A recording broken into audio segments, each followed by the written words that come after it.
2 दिवस तिच्याशी फक्त बोलतोय नॉर्मली आणि आज भेटलोय, पण त्याच्यावरून कळते तिची जेन्युइनिटी, कामावर पण ती पूर्ण फोकस्ड आहे. त्यामुळे ती सुट्टीच्या व्लॉग मध्ये आमच्या बरोबर तुमच्या सगळ्यांचं स्वागत आहे.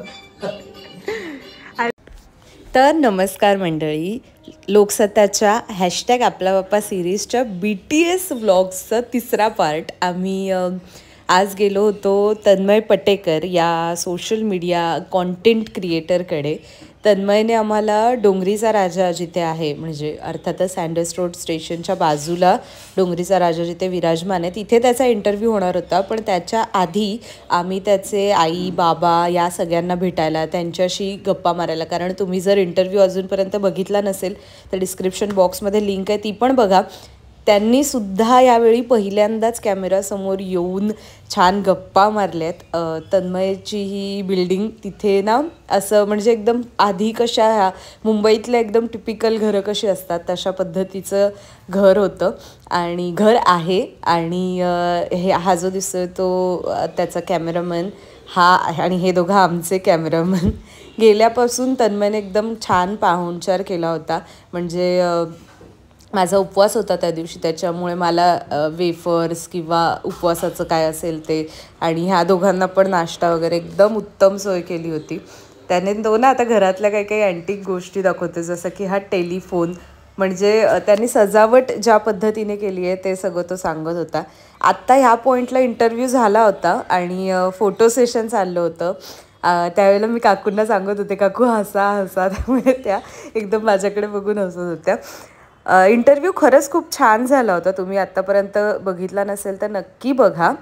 त्यामध्ये ना अनेक त्याच्या आयुष्यातले चढउतार आणि त्याने कॉन्टेंट क्रिएशनच्या जर्नीमध्ये जे काही अनुभवलं, आत्ता जे सध्या रील स्टार्स वर्सेस कलाकार असा वाद चालू आहे, त्या सगळ्याबद्दल तन्मय खूप मोकळेपणाने बोलला आहे. आणि घरचं शूट झाल्यानंतर आम्ही आलो इथे डोंगरीच्या राजाच्या इथे. तिथे त्या मंडळाच्या वतीने सुद्धा आम्हाला खूप उत्तम सहकार्य केलं गेलं. सुरुवातीला आम्ही जेव्हा गेलो तेव्हा म्हणजे आधी पाया वगैरे पडलो, दर्शन घेतलं आणि त्यानंतर इंटरव्ह्यूला खऱ्या अर्थाने सुरुवात झाली.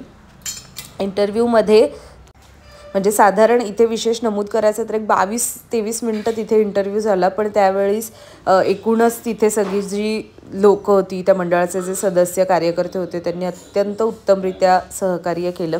बरं, या मंडळाविषयी मला सुद्धा सांगायचं आहे. डोंगरीच्या राजा मंडळाने यावर्षी ना मराठीसाठी म्हणजे अभिजात मराठी जो आता आपल्या मराठी भाषेला दर्जा मिळाला आहे त्यासाठी काही उपक्रम केले होते. त्यांनी अगदी साधा सोपा बदल म्हणजे त्यांनी ज्या पिशव्या ते दरवर्षी वाटप करतात त्या म्हणजे त्यातलं जे सन्मानिका असेल किंवा काय, तर त्यावरती सुद्धा एक उत्तम संदेश लिहिला होता. लाभले आम्हास भाग्य, बोलतो अभिजात मराठी.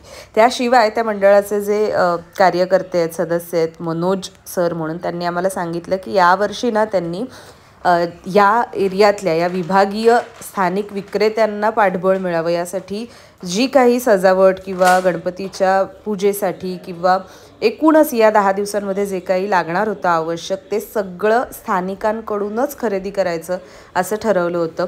इतकंच नाही तर इथे जे भक्त भाविक दर्शनाला येतात त्यांनासुद्धा अशी विनंती करण्यात आली होती. बरे, यानंतर आम्ही पण गेलो दर्शनाला. त्यांनी ना इथे पहिल्यांदाच म्हणजे मी हा अनुभव असा पहिल्यांदाच घेतला की एखाद्या मंडळात जाऊन आपला सत्कार व्हावा किंवा काय. अर्थात मी हे लोकसत्ताच्या वतीने गेले होते. ही कंपनी जी आमच्या संस्थेची मोठेपणा आहे, त्यांचं चांगलं नाव आहे, त्यामुळे पण एक तन्मयच्याच हस्ते आम्हाला म्हणजे श्रीफळ आणि सन्मानिका देऊन आम्हाला इथे गौरवण्यात आलं, आम्हाला सत्कार करण्यात आला. साई आणि प्रदीप सर पण आहेत माझ्या बाजूला. आणि त्यानंतर आम्ही निघालो एकीकडे जायला. वाशीला आम्ही जाणार होतो. बाय द वे, ही तन्मयची नवी कोरी कार वनतारा, त्याबद्दल आणि माझ्या एकूणच इंटरव्ह्यूबद्दल तन्मय पुढे बोलला आहे, ते आता तुम्ही ऐकाच. तर आता आम्ही निघालो म्हणजे तन्मयच्या घरचा इंटरव्ह्यू झाला आणि आता वाशीला चाललो. बाय द वे, तन्मयच्या नव्या कोऱ्या गाडीत आणि हा तन्मय. सो कसा झाला इंटरव्ह्यू? कसं झालं इंटरव्ह्यू, सिद्धीने खूप चांगले चांगले प्रश्न विचारले. टू बी ऑनेस्ट तन्मयचं खूप मार्गदर्शन आहे त्याच्यामध्ये की हा असा प्रश्न करता येईल, कारण त्याला अर्थात ती कॉन्टेंटची समज आहे. आणि बरेच लोक इंटरव्ह्यू साठी विचारतात वगैरे, आणि मी नाही देत इंटरव्ह्यू शक्यतो, घरच्यांना तर अजिबात नाही.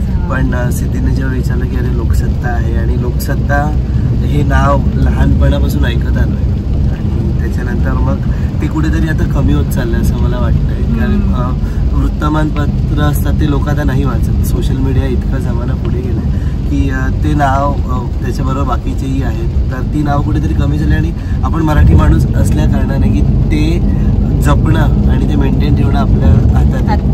तेव्हा मला जेव्हा सिद्धीने विचारलं की असं असं आहे तन्मय, तर तू करशील का, तर मी तिला विचारलं कोणाचं आहे, त्याने सांगितलं लोकसत्ता. मी सांगितलं ठीक आहे करूया आपण. त्यामुळे पहिल्यांदाच यावेळी आई बाबा पण इंटरव्ह्यू मध्ये आहेत, आणि तुम्ही सगळ्यांनी व्हिडिओ म्हणजे आपला जेव्हा पब्लिश होईल मी एक लिंक शेअर करते, तन्मयला जे लोक फॉलो करतात त्यांनी तोही स्टोरीमध्ये वगैरे लिंक टाकेल. सो लोकसत्ताच्या युट्यूब चॅनलला जाऊन नक्की व्हिडिओ बघा, छान छान कमेंट्स करा, घरी पण दाखव. सिद्धीच्या चॅनलला फॉलो करा, कारण की सिद्धी मला वाटतं 2 दिवस तिच्याशी फक्त बोलतोय नॉर्मली, आणि आज भेटलोय, पण त्याच्यावरून कळते तिची जेन्युनिटी, कामावर पण ती पूर्ण फोकस्ड आहे. त्यामुळे तिचं चॅनल आहे त्याला फॉलो करा, तिच्या व्हिडिओज प्रत्येक बघा, आणि जर ती कुठे चुकत असेल तर तुम्ही कमेंटमध्ये नक्की सांगा, ती त्याचा सुधारण्याचा प्रयत्न करेल. आणि माझ्या व्हिडिओवर जसं प्रेम करतात तसं तिच्याही ब्लॉगवर. थँक्यू. आम्ही मग पोहोचलो वाशीचं जे शरण हॉस्पिटल आहे त्या भागामध्ये. तिथे ना तन्मयनेही आम्हाला सांगितलं होतं, आणि हॉस्पिटलच्या वतीने म्हणजे जे रिहॅब सेंटर आहे त्यांच्या वतीनेही सांगण्यात आलं होतं की इथे जे कोणी आहेत रुग्ण किंवा जे इथे राहतात त्यांच्या प्रायव्हसीसाठी इथे शूट फारसं अलाउड नव्हतं. त्यामुळे फक्त आम्ही वाशीच्या त्या रस्त्याचा तुम्हाला ग्लिम्प्स दाखवला. मग तोपर्यंत खूप भूक लागली होती, त्याच्यामुळे मग वाशी स्टेशनला आलो, थोडंसं काहीतरी खाल्लं आणि मग घरी जायला निघालो. साधारण अर्धा दिवस आम्ही हा इंटरव्ह्यू शूट केला होता. त्यावेळी तन्मयच्या आईने, वडिलांनी, बहिणीने पण फॉर दॅट मॅटर अत्यंत उत्तमरित्या उत्तरं तर दिली, पण ते तितक्या मोकळेपणाने कॅमेरा ऑफ असतानाही आमच्याशी बोलत होत्या. ते खूप मला छान वाटलं. आणि पुन्हा एकदा सांगते, इंटरव्ह्यू बघितला नसेल तर लोकसत्ताच्या आपल्या यूट्यूब चॅनलवरती तो पब्लिश झालेला आहे, तुम्ही नक्की जाऊन बघा. बाय द वे ही समृद्धीताई, तन्मयच्या ताई, आणि पुढे तुम्ही बघाल ते तन्मयचे आई बाबा.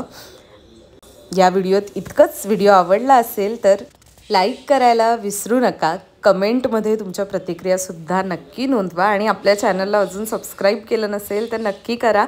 लवकरात लवकर 5000 सबस्क्रायबर होणार आहेत, त्यामध्ये तुम्हीही एक असावेत. चला बाय बाय.